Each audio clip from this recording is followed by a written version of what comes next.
आज हम लोग बात करने जा रहे हैं lecture 2 in motion straight line का, जिसमें हम लोग आज पढ़ेंगे type of motion and equation of motion और उनके ग्राफ, इनके बारे में हम लोग बात करेंगे। तो सबसे पहले हम लोग समझ लेते हैं कितने टाइप ऑफ मोशन हम लोग पढ़ने जा रहे हैं। तो फर्स्ट टाइप यहाँ पे होगा यूनिफॉर्म मोशन। यूनिफॉर्म मोशन, पहले हम टाइप्स लिख लेते हैं, फिर उसके बाद वन बाय वन उनको डिटेल में पढ़ेंगे। सेकंड आपके पास आ जाएगा, फर्स्ट है। सेकंड होगा uniformly accelerated motion. Uniformly accelerated motion. Third होगा यूनिफॉर्मली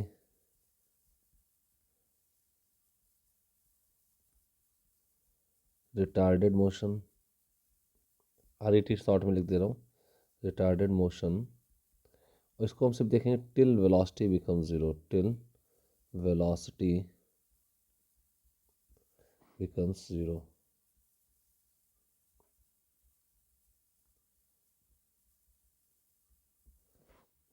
फोर्थ हम देखेंगे, इसी में आगे ज्वाइंट हो जाएगा uniformly retarded motion. Uniformly retarded then accelerated in opposite direction. Then accelerated in opposite direction. और फिफ्थ पार्ट आपके पास हो जाएगा non uniformly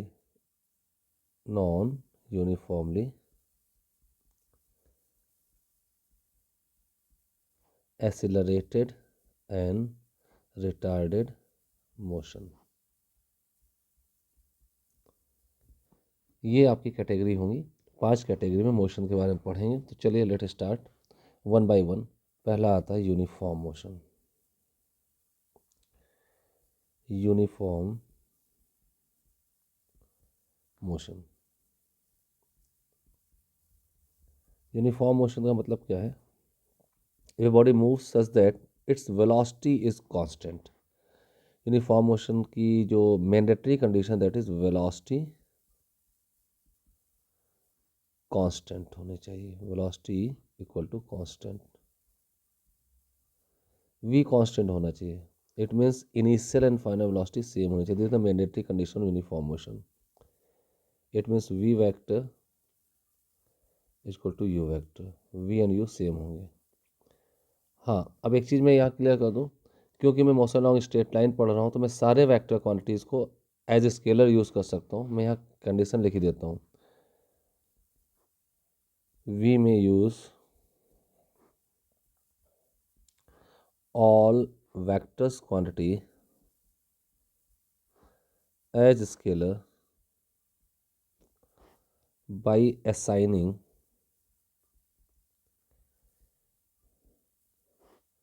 any one direction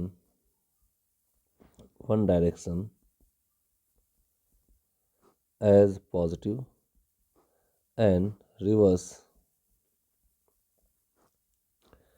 direction यानी backward direction as negative. Only in one D motion. अगर straight line में है motion हो रही तो हम ऐसा कह सकते हैं। तो सपोज आप कहीं पर एक्स में मूव कर रहे हो तो अगर पॉजिटिव एक्स की हो जा रहा है तो उसको प्लस मान लीजिएगा, निगेटिव एक्स की हो जा रहे हैं तो माइनस मान लीजिएगा। तो हम सारे वेक्टर जो ट्रीटमेंट होते हैं वो एज स्केलर यूज हो जाएंगे। ठीक है। तो यूनिफॉर्म मोशन में वेलोसिटी कांस्टेंट है। इट मीन्स हम कह सकते हैं v और u के मैग्नीट्यूड सेम होंगे। अगर वेलोसिटी कांस्टेंट है, कम ज़्यादा नहीं हो रही है, तो कन्फर्म है उसका एसेलरेशन क्या होगा? जीरो होगा, नो एसेलरेशन। क्योंकि एसेलरेशन या रिटार्डेशन होते हैं वो स्पीड को कम या ज़्यादा करते हैं, तो इसलिए वेलोसिटी चेंज हो जाएगी। Then acceleration should be equal to zero. ये दो कंडीशन हो जाती हैं। ठीक है। तो चलिए हम इनका इक्वेशन ऑफ मोशन देखते हैं क्या होगा। तो सबसे पहले इन दो पार्ट में बात करते हैं। पहला पार्ट होता है हमारा वीटी इक्वेशन। फर्स्ट पार्ट आता है इसका वीटी यानी velocity time equation and graph. जो भी इसका कर्व होगा वो देख लेते हैं। तो जो भी जनरल इक्वेशन ऑफ मोशन हमारे पास है उन्हीं का यूज़ करेंगे। जैसा कि हम जानते हैं v equal to u plus a t. v is equal to u plus at, but here a is equal to 0. Then v is equal to u, that is initial velocity is equal to final velocity, that is constant. This is also the mandatory condition of uniform motion. Uniform motion की एक mandatory condition हो जाए, ये एक mandatory condition हो जाएगी। इसी को वीटी इक्वेशन कहा जाएगा। अब इसको अगर मैं वेलोसिटी टाइम ग्राफ ड्रॉ करूँ, this the time axis, this the velocity axis. अब क्योंकि वेलोसिटी चेंज नहीं हो रही है, वो इनिशियल वेलोसिटी बराबर है, तो लेट अस सपोज यहाँ कोई आपके पास एक कोऑर्डिनेट होगा u, this is equal to u, और इसका ग्राफ टाइम बढ़ने के साथ साथ टाइम एक्सिस के पैरेलल चलता रहेगा, ना कम होगा ना ज़्यादा होगा, यानी कि this is equal to v equal to u equal to constant. इस बात को ये बता देगा। ठीक है, तो इसका वेलोसिटी टाइम ग्राफ हो गया है। अब हमें वेलोसिटी टाइम ग्राफ से क्या क्या मिल सकता है वो मैं बता देता हूँ।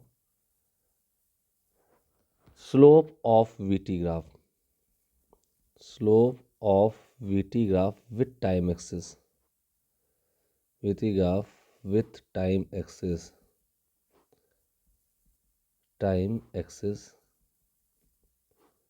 is equal to gives us acceleration.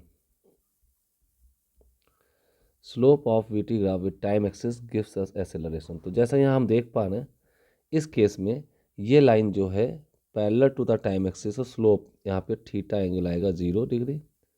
VT graph का टाइम एक्सिस साथ बना हुआ एंगल 0 डिग्री पैरेलल है, तो स्लोप जो आएगा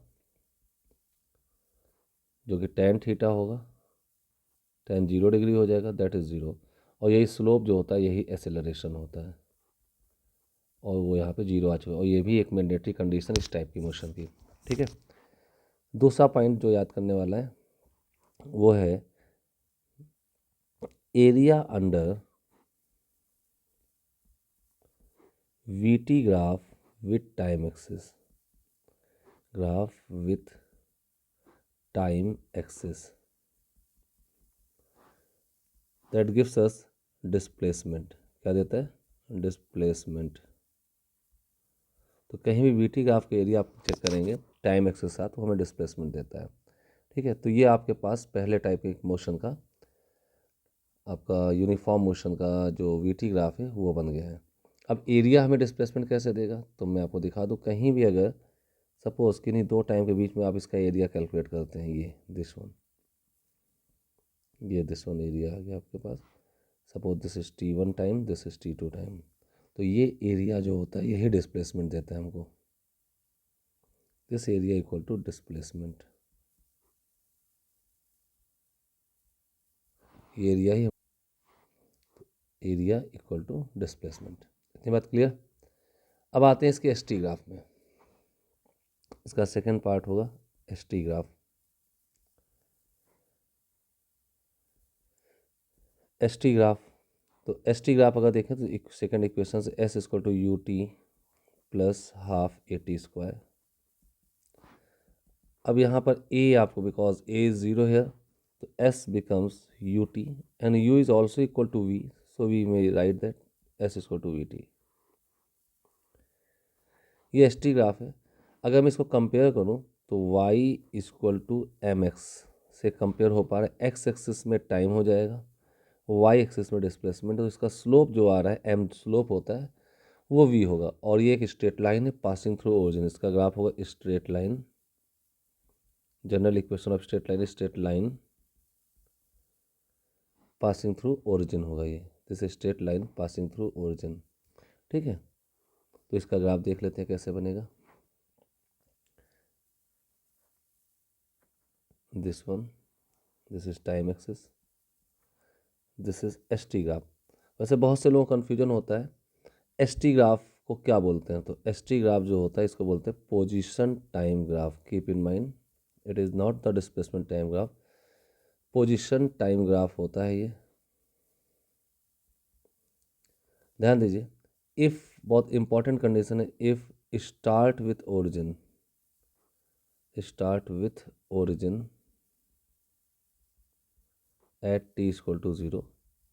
स्टार्ट का मतलब है टी को 0 से। अगर आप ओरिजिन से स्टार्ट करते हैं तो यहाँ पे जो एस आता है वही आपका डिस्प्लेसमेंट भी होगा एंड वही आपका पोजीशन भी होगा, ध्यान दीजिएगा। तो आप उसको डिस्प्लेसमेंट टाइम ग्राफ या पोजीशन टाइम ग्राफ दोनों कह सकते हैं। लेकिन अगर आप ओरिजिन से स्टार्ट नहीं हो रहे तो एस आपकी पोजीशन देगा, एस आपकी डिस्प्लेसमेंट को नहीं बताएगा। ये बहुत इंपॉर्टेंट पॉइंट है, ये की पॉइंट है जो मैं कह रहा हूँ, उस बात को याद रखिएगा। की पॉइंट,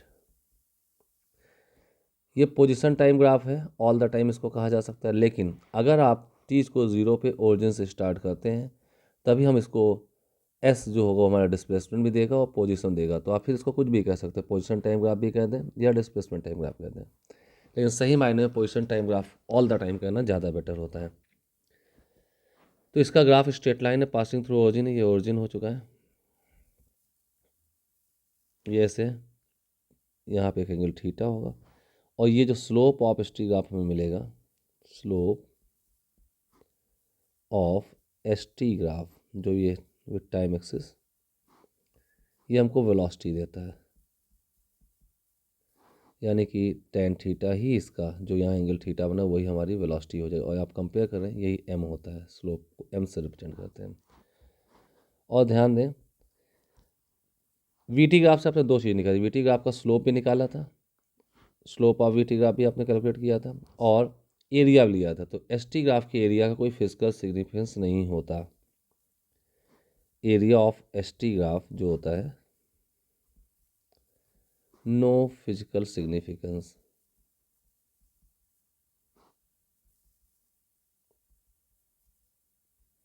एस टी ग्राफ के एरिया का कोई फिजिकल सिग्निफिकेंस नहीं होता, तो ये बात भी याद रखिएगा। तो इस टाइप से हमने यूनिफॉर्म मोशन के लिए एस टी ग्राफ और उसकी इक्वेशंस, वी टी ग्राफ उसकी इक्वेशंस, इन दोनों ग्राफ से क्या क्या मिलते हैं निकाल लिया है। एक ग्राफ के बारे में हम लोग और बात कर सकते हैं, तो हाँ यहाँ बात नहीं करें क्योंकि इस A T graph, acceleration time graph, वो यहाँ होता नहीं है, इससे हम उसके बारे में बात नहीं कर सकते। ठीक है, तो चलिए स्टार्ट करते हैं। नेक्स्ट सेकेंड केस है हमारा uniformly accelerated motion. Uniformly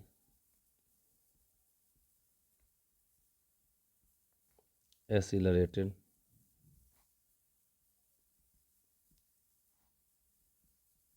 motion. Uniformly accelerated motion ये क्या होती है? जैसा कि नाम से पता चल रहा है, यूनिफॉर्मली एक्सेलरेटेड, यानी कि अब यहाँ एक्सेलरेशन होगा और वो यूनिफॉर्म होगा। इट मीन ए, अब मैं बिना वेक्टर यूज़ कर रहा हूँ कि मैंने मान लिया है any one direction as positive and reverse as a negative, तो मैं सारे स्केलर तरह यूज़ करूँगा। ए आपके पास कांस्टेंट होगा, it is not zero, non zero acceleration होगा, बट जो भी होगा वो कांस्टेंट होगा। ये इसकी एक मैंडेटरी कंडीशन है। अब एक्सेलरेशन कांस्टेंट है, so v is not equal to u, speed बढ़ रही होगी, it is going on increasing.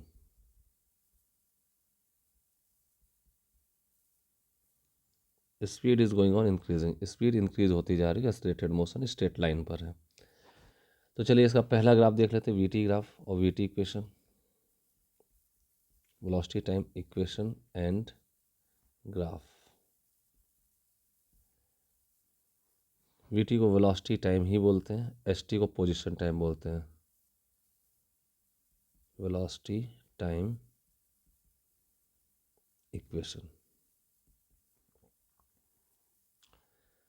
अब वेलोसिटी टाइम इक्वेशन हमारे पास यहाँ पे जनरल इक्वेशन ऑफ मोशन आप जानते हैं, v equal to u plus a t भी हो सकती है और v equal to a t भी हो सकती है। ध्यान दीजिए, ये तब स्टार्ट हो रही है when body start with rest, ये तब होगा starts with rest at t equal to zero.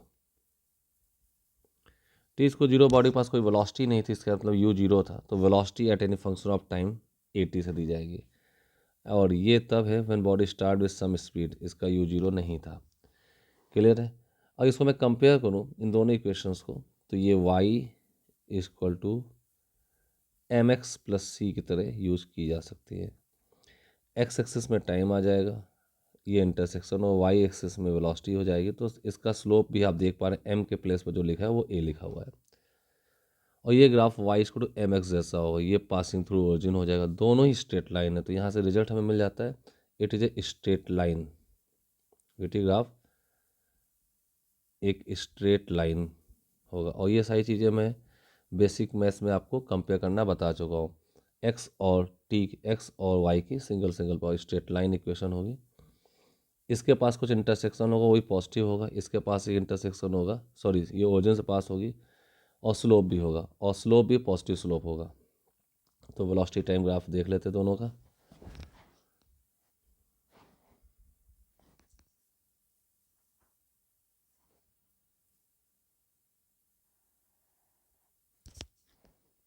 एक ये हो गया और एक ये हो गया।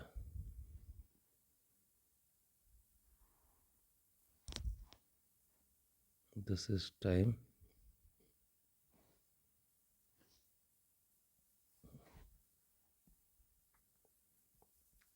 And velocity and time. ये वाला ग्राफ ओरिजिन से पास नहीं हो रहा है, इसके पास कुछ इंटरसेक्शंस होंगे, कुछ ऐसे गुजरेगा यहाँ से, और ये जहाँ से गुजरेगा ये हाइट आपकी u होगी, ये y t इसको 0 पे वेलोसिटी को इंडिकेट करेगा, because this is called origin. t इसको 0 पे u, और ये एक स्लोप हो जाएगा। ये v equal to u plus a t का स्लोप ग्राफ है, u प्लस ए टी का। ये वाला ग्राफ ओरिजिन से पास होगा विथ सम स्लोप, ये v equal to a t का ग्राफ होगा। दोनों केस में देखिए थीटा जो आया है ये थीटा एंड ये थीटा, दोनों ही केस में टेन थीटा जो होंगे वो एसेलरेशन देंगे। In both of the cases tan theta जो आएगा आपके पास वो ए आएगा, जिसको हम एसेलरेशन कह सकते हैं। तो यहाँ पर भी सेम कंडीशन, स्लोप भी निकलेगा, स्लोप से हमें मिल जाएगा एसेलरेशन, और यहाँ इस ग्राफ का एरिया निकालने किसी भी गिवन इंटरवल ऑफ टाइम में वो हमको दे देगा डिस्प्लेसमेंट। ये दो चीज़ें याद रखनी है, ठीक है। यहाँ पे स्लोप पॉजिटिव स्लोप है, ये बात देखिए, positive slope means accelerated, means increasing speed को रिप्रेजेंट करता है। और आप देख पाए टाइम एज टाइम पास है स्पीड बढ़ती जा रही है, इंक्रीजिंग स्पीड को रिप्रेजेंट कर रहा है, ठीक है। चलिए अब हम इसके एस टी ग्राफ की ओर बढ़ जाते हैं। एस टी ग्राफ इसका कैसा होगा, यानी कि पोजीशन टाइम ग्राफ। तो इसका सेकंड पार्ट है position time graph, S t graph.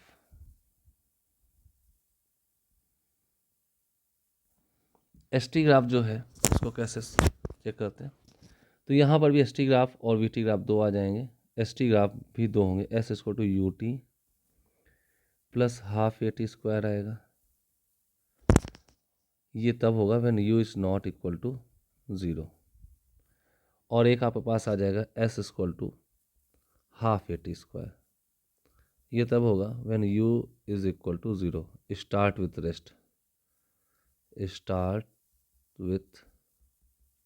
Rest at t equal to 0। अब यहाँ पर देख पा रहे हैं s और t में हमें ग्राफ ड्रॉ करना है। s की सिंगल पावर है, t की मैक्सिमम पावर 2 है।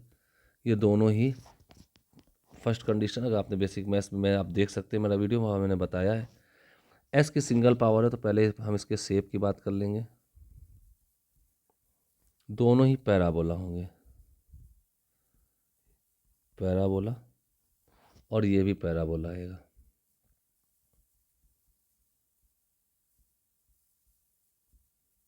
दोनों ही पैराबोला होंगे। यहाँ t इक्वल टू 0 पे, इस पूरे फॉर्मूले में t इक्वल टू 0 रखें तो s 0 आ जा रहा है। It means passing through origin, ये ओरिजिन से गुजरेगा, से पास होगा, ओरिजिन से पास होगा। और यहाँ पे भी t इक्वल 0 पे s 0 आ रहा है, तो ये भी ओरिजिन से ही पास होगा, ओरिजिन से पास होगा। अब बात कर लेते हैं स्लोप की। पैराबोला दो टाइप होते हैं, इंक्रीजिंग स्लोप या डिक्रीजिंग स्लोप, ठीक है। तो अगर ये एस टी ग्राफ है तो स्लोप ऑफ दिस ग्राफ मैं चेक कर रहा हूँ, slope of s t graph हमारे पास आता है, ये इंक्रीजिंग है या डिक्रीजिंग है। दो चीज़ें चेक करनी, इंक्रीजिंग है या डिक्रीजिंग है। डिक्रीजिंग है, ये कैसे पता चलेगा, तो एक तो हम कॉन्सेप्चुअली हम पता कर सकते हैं। हमें पता है slope of s t graph हम कहते हैं वेलोसिटी, इसको क्या वन वर्ड अगर लिखो तो क्या बोल सकते हो, वेलोसिटी। वेलोसिटी, और आपको पता है आप यूनिफॉर्मली एक्सेलरेटेड मोशन पढ़ रहे हो तो वेलोसिटी कन्फर्म यहाँ क्या है, इंक्रीजिंग है। वेलोसिटी इंक्रीज कर रही है, इंक्रीजिंग है, यानी कि स्लोप भी क्या होगा, इंक्रीजिंग होगा। सॉरी स्लोप है तो इसका स्लोप भी इंक्रीजिंग होगा, स्लोप भी इंक्रीजिंग होगा। इससे पता चल गया दोनों, in both of the cases यहाँ भी स्लोप इंक्रीजिंग आएगा।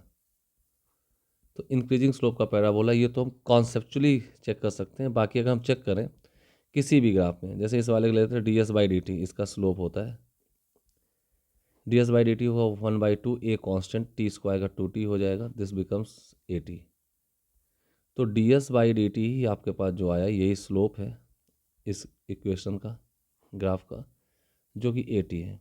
अगर मैं यहाँ D S by D T निकालूँ,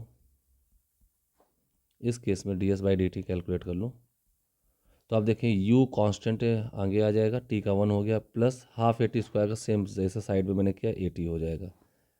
ये आप पास स्लोप आ चुका है। आप पता है ये स्लोप वेलोसिटी, गौर देखिए v square u plus a t equation बन गई, यानी एस टी को डिफ्रेंशिएट किया आपने, वी टी इक्वेशन बन गई, और यहाँ पे ये भी वी है। ठीक है, टी इक्वल टू 0 पे, अब डिफरेंट टाइम हम चेक करते हैं स्लोप, टी इक्वल टू 0 पे स्लोप जो आ रहा है आपके पास यू आ रहा है, टी इक्वल टू 1 पे स्लोप जो आ रहा है यू प्लस ए आ रहा है, टी इक्वल टू 2 पे यहाँ पे स्लोप जो आ रहा है वो यू प्लस 2a मिल जाता है। यहाँ पे टी इक्वल टू 1 पे स्लोप चेक करेंगे तो 0 हो जाएगा, टी इक्वल टू 2 पे चेक करें, सॉरी टी इक्वल 0 पे 0, टी इक्वल टू 1 पे स्लोप आएगा ए, टी इक्वल टू 2 पे स्लोप आएगा 2a, एंड सो ऑन। तो इस टाइप से आप देख पा रहे हैं लगातार टाइम बढ़ने के साथ साथ स्लोप बढ़ता चला जा रहा है। तो ये मैथमेटिकली प्रूव होता है इंक्रीजिंग स्लोप। तो दोनों ग्राफ में एक ही जगह दिखा देता हूँ, ये देखिएगा।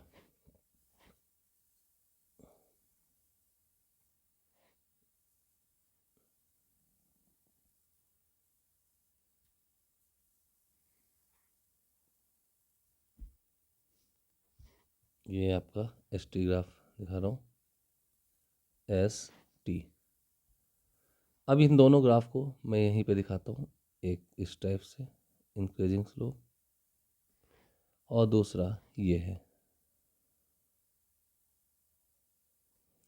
दोनों ही ग्राफ मैंने इसमें दिखा दिए गिवन इंस्टेंट ऑफ टाइम पे। जैसे टी स्क्वायर 1 पर देखें, एस इसको to u t plus half a t square वाले का स्लोप यू प्लस ए था, और टी स्क्वायर 1 पे हाफ ए टी स्क्वायर वाले का स्लोप ए था, तो हाफ ए टी स्क्वायर वाले का स्लोप कम है, तो ये वाला ग्राफ जो है एस इसको to half a t square वाला है, और ये ग्राफ जो है u t plus half a t square का है। इसको मैं डिफरेंट कलर से लिख देता हूँ, this graph of s equal to u t plus half a t square, इसका ग्राफ हो जाएगा।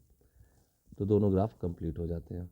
अब यहाँ पे सेम चीज़ है, इस ग्राफ का स्लोप जो आपको देगा वो वेलोसिटी दे देगा, स्लोप वेलोसिटी देगा। और ऊपर आपने देखा भी है D S by D T जो निकल के आया है वही यू प्लस ए टी आ चुका है, यानी कि ये स्लोप है, ये वेलोसिटी आपको प्रोवाइड करा देगा। तो ये आपका दूसरा केस कंप्लीट हो जाता है। अब मैं यहाँ बात करूँ दूसरे केस में, एक पार्ट और लेता हूँ, ए टी ग्राफ ले लेता हूँ, इसका एक्सेलरेशन टाइम ग्राफ क्या होगा।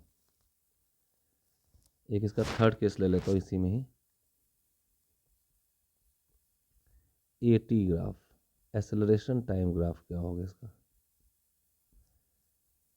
अब क्योंकि आपको पता है यहाँ एक्सेलरेशन है तो, और पॉजिटिव डायरेक्शन पे कांस्टेंट है, ठीक है, तो एक्सेलरेशन कांस्टेंट है तो इसकी ए टी इक्वेशन तो ए इक्वल टू कांस्टेंट बनेगी, ए इक्वल टू कांस्टेंट। तो अगर मैं यहाँ पे एक्सेलरेशन टाइम ग्राफ ड्रॉ कर दूँ, टाइम एक्सेलरेशन, तो एक्सेलरेशन टाइम ग्राफ कुछ इस टाइप से चला जाएगा, कांस्टेंट चला जाएगा, ये भी चेंज नहीं होगा। और इस ग्राफ से एक चीज़ मिलती है, area of a T graph with time axis, a T graph with time axis हमें देगा change in velocity.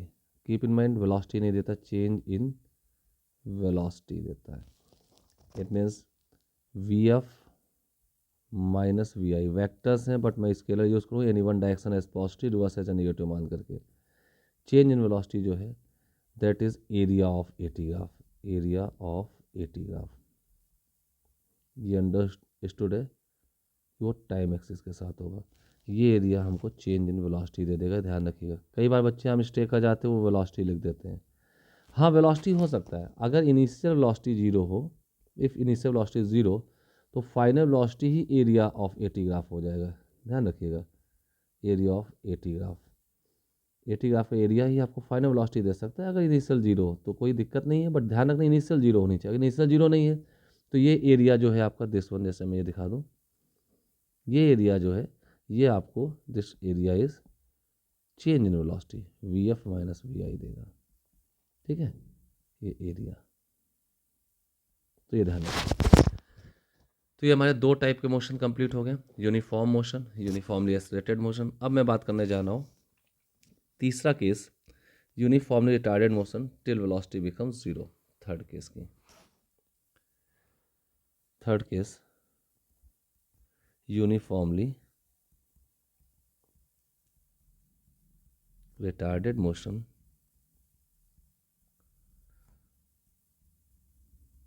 motion till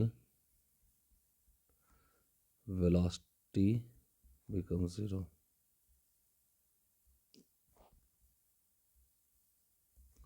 uniformly retarded motion till velocity becomes zero, जब तक वेलोसिटी जीरो नहीं हो जाती, ठीक है।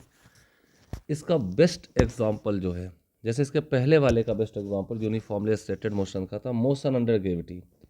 आप किसी बॉडी को छोड़ दीजिए, वो कांस्टेंट एक्सेलरेशन से एक्सेलरेट होते हुए डाउनवर्ड डायरेक्शन की ओर नीचे आ जाती है।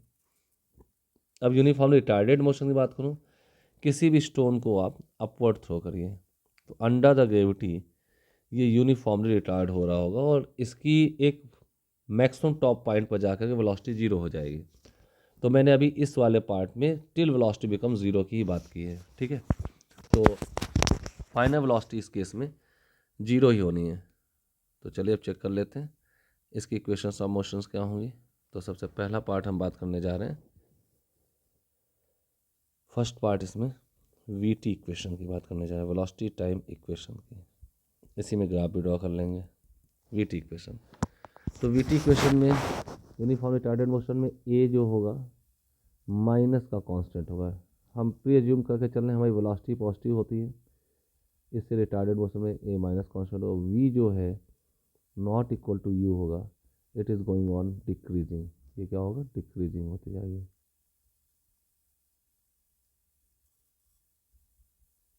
We is going on decreasing. तो हमारे पास इक्वेशन आएगी v is equal to u minus A t. ये हमारे पास यूनिफॉर्म रिटार्डेड मोशन इक्वेशन आ जाएगी, ठीक है। कई बार बच्चे क्या करते हैं, जब मैं ये पढ़ा रहा होता हूँ तो मैं एक लिख देता हूँ v equal to minus A t लिख देता हूँ। मैं कहता हूँ ये u not equal to zero पर है और ये यू इक्वल टू ज़ीरो पर है, ठीक है। जैसे मैंने ऊपर यहाँ कहीं लिखा है, देखिएगा ध्यान से, दिस वन, ये लिखा है मैंने, this and this. U zero पे सेटेड मोशन, यू नॉट जीरो पे सेटेड मोशन की इक्वेशंस लिखी हैं। ऐसे रिटार्डेड की भी मैंने दो लिख दी, यू जीरो पे यू नॉट जीरो पे। तो बच्चे इसको एग्री कर लेते हैं, जबकि दिस इज़ नॉट पॉसिबल। भाई रेस्ट में रखी बॉडी के लिए रिटार्डेशन कोई कॉन्सेप्ट नहीं हो सकता, ये मैंने पहले ही बताया है। अगर आप मेरे पहले लेक्चर पे देखेंगे तो रिटार्डेशन का मतलब स्पीड इज गोइंग और डिक्रीजिंग, स्पीड है ही नहीं तो आप डिक्रीज किसको, इसको अपोजिट डायरेक्शन में एक्सेलरेटेड बोला जाता है। ये रिटार्डेड नहीं है, तो ये वाला केस पॉसिबल नहीं, सिर्फ फर्स्ट केस पॉसिबल होगा। तो वी इसको to u minus A t को मैं थोड़ा रीअरेंज करके लिख दूँ, तो वी इसको two minus A T plus U की बात करूँ तो इसको कंपेयर कर दूँ Y equal to M X plus C से। तो इसका इंटरसेक्शन पॉजिटिव होगा और स्लोप निगेटिव होगा और ये एक स्ट्रेट लाइन इक्वेशन आएगी, स्ट्रेट लाइन इक्वेशन आ जाएगी। ये एक स्ट्रेट लाइन इक्वेशन आ गई। तो चलिए ड्रॉ कर लेते हैं इसको। सबसे पहले ये देख लेते हैं कि इसका वाई कोऑर्डिनेट जीरो कब, वेलोसिटी जीरो कब होगी, ये मेन इंपॉर्टेंट है। जीरो वेलोसिटी कब होगी, जीरो वेलोसिटी, जीरो वेलोसिटी की हम बात करें तो वेलोसिटी को जीरो कर देते हैं, जो ये इक्वेशन दी हुई है, zero equal to minus A T plus u, this gives us, वो इंस्टेंट आ जाएगा टी, यू बाई ए आ जाएगा, जहाँ ए रिटार्डेशन का मैग्नीट्यूड होगा। इसको मैंने इक्वल टू टी नॉट, इस टाइम को एक स्पेशल टाइम है जब वेलोसिटी जीरो है, लेट, इसको मैंने टी नॉट मान लिया है, let this time is T not. ये टाइम टी नॉट हुई जब वेलोसिटी जीरो हुई है। तो अब हम इसका ग्राफ ड्रॉ कर लेते हैं, निगेटिव स्लोप के साथ है। तो चलिए ग्राफ स्टार्ट कर देते हैं इसका।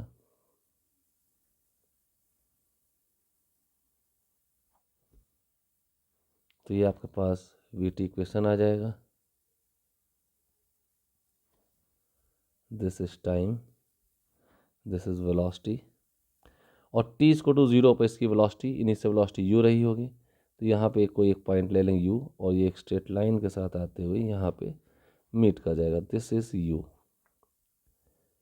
टी इसको जीरो पे इनिशियल वेलोसिटी, और यहाँ पर आ करके ये मीट किया है। तो यहाँ पे जो टाइम होगा, दिस टाइम को टी नॉट कह दें, this time equal to U by A, ये टाइम यू बाई ए होगा। ओके, और ये जो स्लोप आया है, अगर ये स्लोप ले लूँ मैं थीटा, तो ये टेन थीटा, क्योंकि ग्रेटर देन 90 तो अपने आप ये निगेटिव आ जाएगा, यही एसएलर ए कहलाएगा, और ए यहाँ पे निगेटिव वैल्यू आने वाला है, क्योंकि थीटा 190 से 180 के बीच में जो होता है टेन थीटा निगेटिव होता है।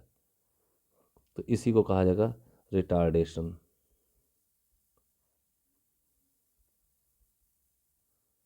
ये रिटार्डेशन हो जाएगा। अगर आपको बाहर से थीटा नहीं लेना तो आप अंदर से अल्फ़ा ले लीजिए। तो रिटार्डेशन जो आपके पास आएगा, रिटार्डेशन वो माइनस ऑफ टेन थीटा लगा कर भी यूज कर सकते हैं। सॉरी फॉर दैट, थीटा मैंने कहा अंदर से लिया तो ये अल्फ़ा होगा, तो माइनस का टेन अल्फ़ा लगा करके भी आप रिटार्डेशन का यूज़ कर सकते हैं। ठीक है, अब इस यहाँ पर भी सेम चीज़ है, वी टी ग्राफ है, तो दो चीज़ें याद रखनी है। स्लोप इसका जो होगा, इसका जो स्लोप आएगा वो हमको क्या दे देगा, क्योंकि ये रिटार्डेड मोशन है तो ये स्लोप मैग्नीट्यूड ऑफ रिटार्डेशन देगा, ए का मैग्नीट्यूड, और इसका एरिया क्या देगा, वो डिस्प्लेसमेंट दे देगा। क्लियर है। अब इसके बाद आते हैं इसके एस टी इक्वेशंस में। तो अगर मैं इसके एस टी इक्वेशन बात करूँ, सेकेंड पार्ट,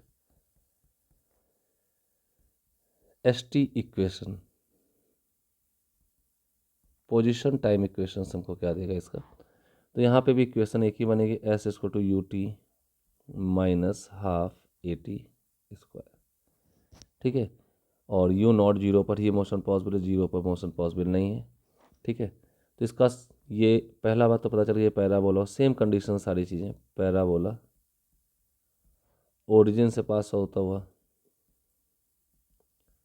और यहाँ पे इसका स्लोप जो है, इसका स्लोप ही जो होता है वो वेलोसिटी होता है, और वो डिक्रीजिंग है। क्या है, डिक्रीजिंग। तो ये डिक्रीजिंग स्लोप का पैराबोला होगा, ये बात याद रखिएगा। तो हम यहाँ इसका ग्राफ बना देते हैं, डिक्रीजिंग स्लोप का एक पैराबोला होगा, देखिएगा, this is parabola of decreasing slope. Decreasing slope का एक पैराबोला बना देते हैं, time axis, this is time axis, and this is position axis, origin. अब ये डिक्रीजिंग स्लोप का पैराबोला इस टाइप से, और ये एक ऐसा टाइम आएगा जहाँ पर जाकर ये लगभग ये हॉरिजॉन्टल हो चुका है, ये ग्राफ नियर बाई हॉरिजॉन्टल हो चुका है ऐसे। ठीक है, तो ये वही टाइम होगा, ग्राफ यहाँ पे स्लोप जीरो हो चुका है, this point is zero slope का पॉइंट है इसका, जीरो स्लोप। और स्लोप जीरो मतलब होता है स्लोप मतलब वेलोसिटी, तो वेलोसिटी भी जीरो हो गई। तो ये वही टाइम होगा जो भी आपने ऊपर लिखा है यू बाई ए टाइम पर स्लोप यानी कि वेलोसिटी जीरो हुई, तो ये यू बाई ए पर ग्राफ यहीं पे फिनिश हो जाएगा। तो हमने मोशन को रिस्ट्रिक्ट कर रखा है till velocity become zero. Clear है, ये देखिए ये टाइम जो लिखा हुआ है। ओके, अब अगर मैं इसके ए टी ग्राफ की बात करूँ, एक्सेलरेशन टाइम ग्राफ की, देखिए वो एक्सेलरेशन नहीं होगा, वो रिटार्डेशन होगा, magnitude of retardation time graph की बात करूँगा। तो अगर मैं इसके third part A T graph की बात कर लूँ, ए टी ग्राफ,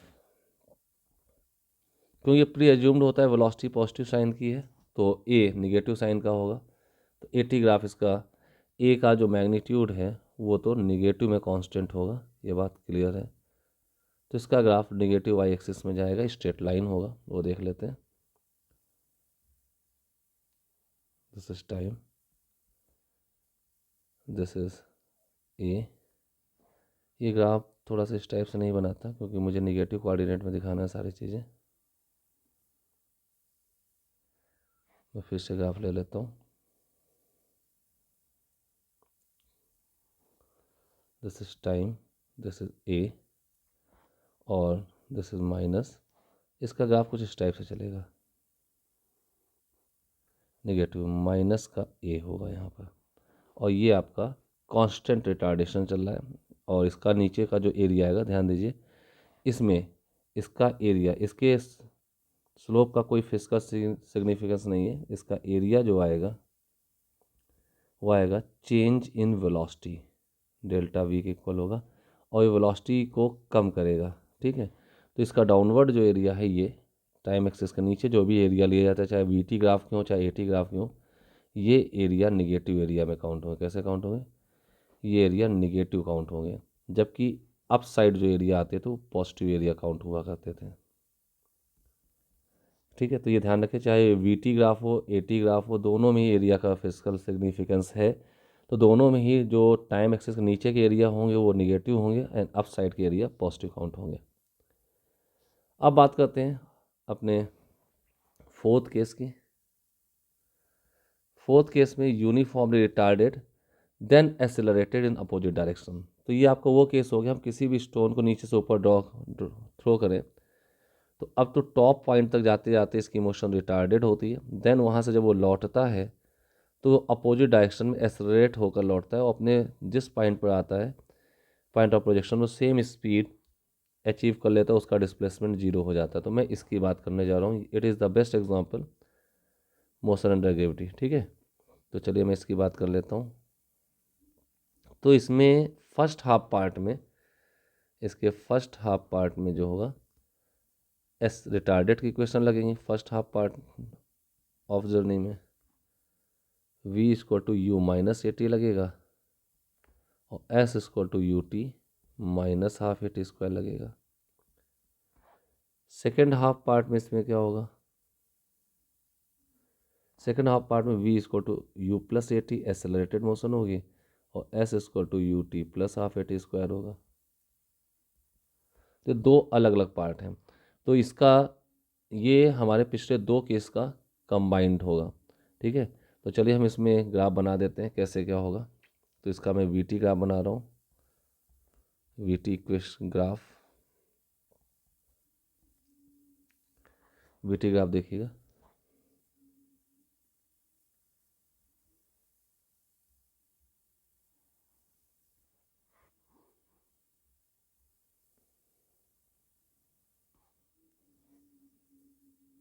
और एक एस टी ग्राफ बनाऊंगा।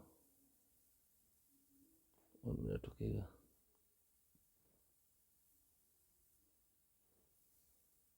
चलिए एस टी ग्राफ यहीं से बना देते हैं।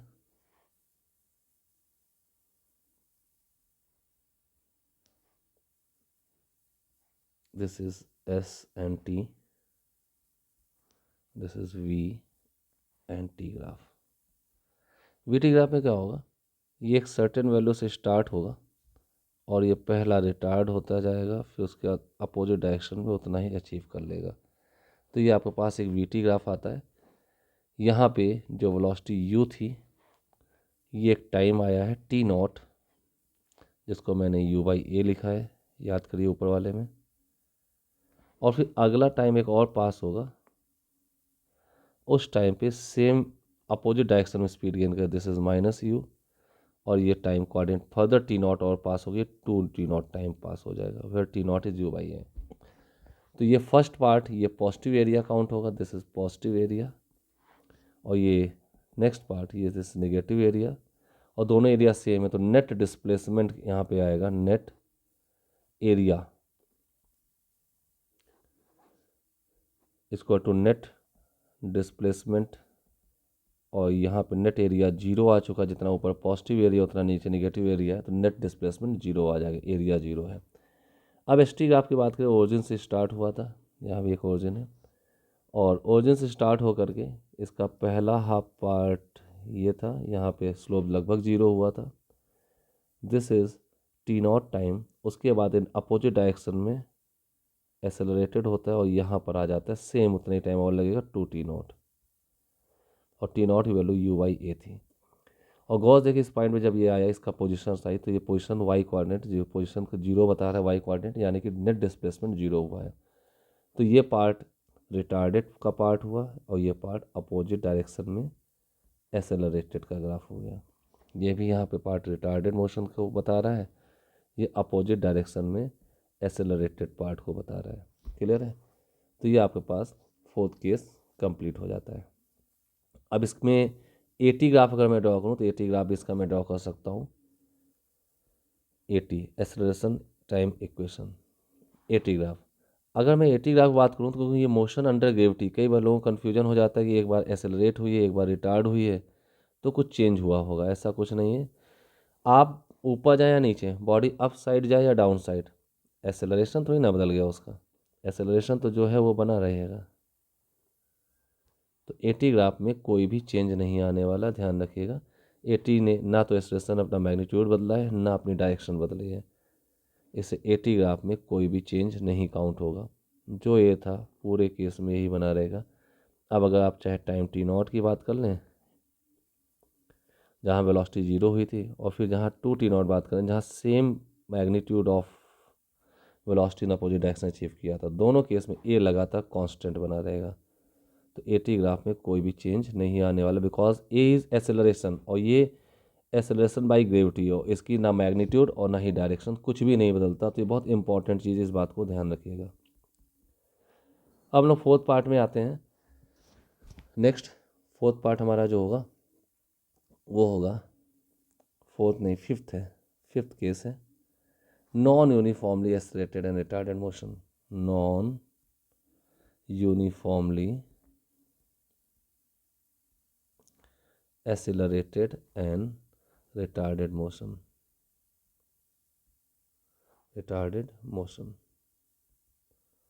Non uniformly accelerated and retarded motion. इसके बारे में क्या बात करेंगे तो सुनिए, यहाँ पर कोई भी चीज़ फिक्स नहीं होती, तो इससे कोई इसका फिक्स इक्वेशन, कोई फिक्स ग्राफ नहीं होता। इनको सॉल्व करने का बस एक ही तरीका होता है, डिफरेंशियल इक्वेशंस। यहाँ पे एक्सेलरेशन जो होता है वो वेरिएबल होता है, वो भी कांस्टेंट नहीं होता। तो स्पीड, वेलोसिटी, सारी चीज़ें वेरिएबल होती हैं। तो यहाँ कुछ इक्वेशन ऑफ मोशन यूज़ करते हैं, जैसे v equal to d S by D t. अगर वेलोसिटी निकालनी, एस टी इक्वेशन दी, उसको डिफ्रेंशिएट कर देंगे। a equal to d v by D t, rate of change of velocity, इसका यूज़ करेंगे। एक टर्म और होता है एक्सेलरेशन निकालने का, आपके पास ये d v by D t लिखा हुआ है।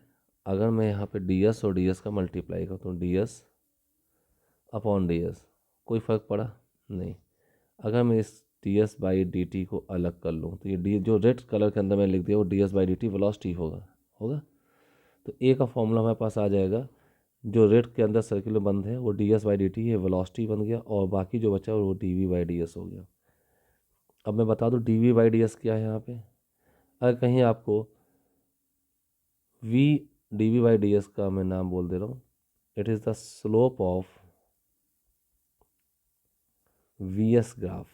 वी एस ग्राफ जैसे d y by D x y graph का स्लोप होता है, तो वी एस वेलोसिटी पोजिशन का ग्राफ कहीं दिया है तो उस ग्राफ का स्लोप ही d v by d s कहलाएगा, और किसी पर्टिकुलर इंस्टेंट पे इसकी वेलोसिटी मल्टीप्लाई करने पे एक्सेलरेशन मिल जाता है।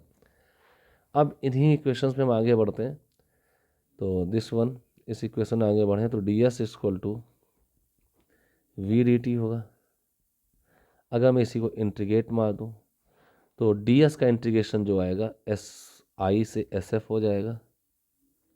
एस ध्यान दीजिए यहाँ पोजीशन होती है, और ये वी आई से, सॉरी ये टी आई से टी एफ होगा टाइम के लिए मैं स्टार बना देता हूँ, सिर्फ एक लिमिट्स लगेगी यहाँ पे। तो ये चेंज ऑफ पोजीशन होगा, तो यहाँ पे एक एस लिख देंगे, डेल्टा एस, ये डिस्प्लेसमेंट काउंट हो जाएगा, डिस्प्लेसमेंट काउंट हो जाएगा, that is integration v d t. और आपको पता है इंटीग्रेशन वी डी टी को area under v t graph भी बोलते हैं, तो ऐसे काउंट हो जाएगा। स्टार का मतलब है लिमिट ऑफ टाइम। अब सिमिलरली अगर आपके पास AT इक्वेशन है तो A को हमने dv/dt लिखा है,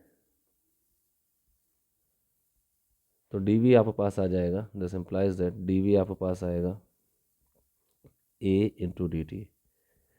इसको इंटीग्रेट मार दें तो ये टाइम की लिमिट्स होंगी ti से tf, तो यहाँ से vi से vf बन जाएगा। तो ध्यान दें vi से vf यानी कि vf माइनस vi है आपके पास, vf माइनस vi, जिसको हम चेंज इन वेलोसिटी कह सकते हैं, डेल्टा वी कह सकते हैं, that is integration a d T. यानी कि area under acceleration time graph with time axis gives us velocity, sorry gives us change in velocity. तो ये चीज़ मैंने अभी ऊपर AT/BT ग्राफ के टाइम में बताई है, चेंज इन वेलोसिटी देता है। अगर आपके पास इनिशियल वेलोसिटी जीरो है, इफ़ वी आई जीरो, तो आप यहाँ पे ऐसा भी लिख सकते हैं v equal to integration a d t, this one. ठीक है, तो area under v t graph, AT graph with time axis हमको वेलोसिटी भी दे देगा, बट वो कंडीशनल है, आपका इनिशियल वेलोसिटी जीरो होना चाहिए।